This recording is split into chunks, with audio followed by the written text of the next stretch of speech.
Welcome to Renuka special recipes Kannada channel. ಇವತ್ತಿನ recipe cappuccino ಮಾಡುವ ಹೇಗೆ ಅಂತ ತಿಳಿಸ್ಕೊಡ್ತೀನಿ. ನನ್ನ ಚಾನಲ್ ಯಾರೆಲ್ಲ ನೋಡ್ತಾ ಇದ್ದೀರಾ ಸಬ್ಸ್ಕ್ರೈಬ್ ಮಾಡಿ, ಪಕ್ಕದಲ್ಲಿರುವ ಬೆಲ್ ಐಕನನ್ನು ಒತ್ತಿ, ಲೈಕ್ ಮಾಡಿ, ಶೇರ್ ಮಾಡಿ ಹಾಗೂ ಕಮೆಂಟ್ ಮಾಡಿ. ಕೆಪ್ಪುಚಿನೋ ಮಾಡಲು ಬೇಕಾದ ಸಾಮಗ್ರಿಗಳು: Bru coffee powder, sugar, hot water, bowl, spoon. ನಾನೀಗ ಒಂದು ಬೌಲ್ ತಗೊಂಡಿದ್ದೀನಿ.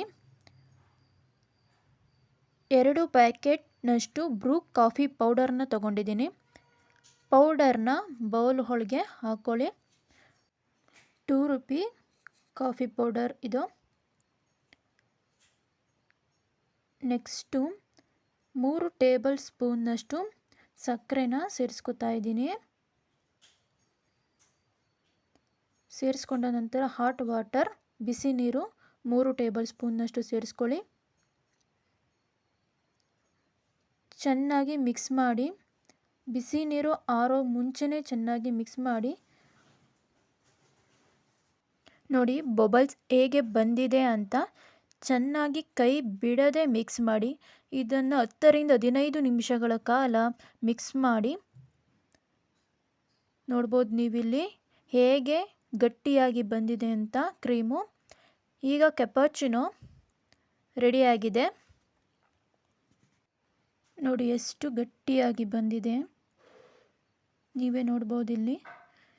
ನಾನಿಲ್ಲಿ ಇಬ್ಬರಿಗೆ ಬೇಕಾಗುವಷ್ಟು ಕೆಪ್ಪುಚಿನೋ ಮಾಡ್ಕೊತಾ ಇದ್ದೀನಿ. ಅದರಿಂದ 2 ಲೋಟ ಆಗುವಷ್ಟು ಹಾಲನ್ನು ಹಾಕ್ಕೊಂಡಿದ್ದೀನಿ. ನೀರು ಸೇರಿಸಿಲ್ಲ. 1 ಟೇಬಲ್ ಸ್ಪೂನ್ನಷ್ಟು ಸಕ್ಕರೆನ ಸೇರಿಸಿ ಮಿಕ್ಸ್ ಮಾಡ್ಕೊಂಡಿದ್ದೀನಿ. ನೋಡಿ ಹಾಲು ಕುದಿಯೋಕ್ಕೆ ಶುರುವಾಗಿದೆ.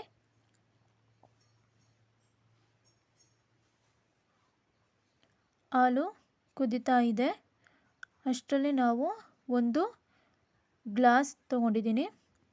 ಗ್ಲಾಸ್ಗೆ 1 ಟೇಬಲ್ ಸ್ಪೂನ್ನಷ್ಟು ಕೆಪ್ಪುಚಿನೋ ಸೇರಿಸಿದ್ದೀನಿ.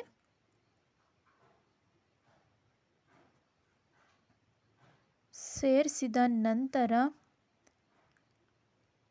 ಕಾದ ಹಾಲನ್ನು ಹಾಕ್ಕೊಳ್ಳಿ, ಅರ್ಧದಷ್ಟು.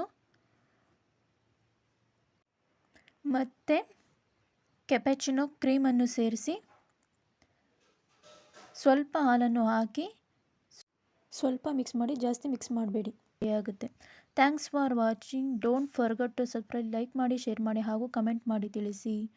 Thank you.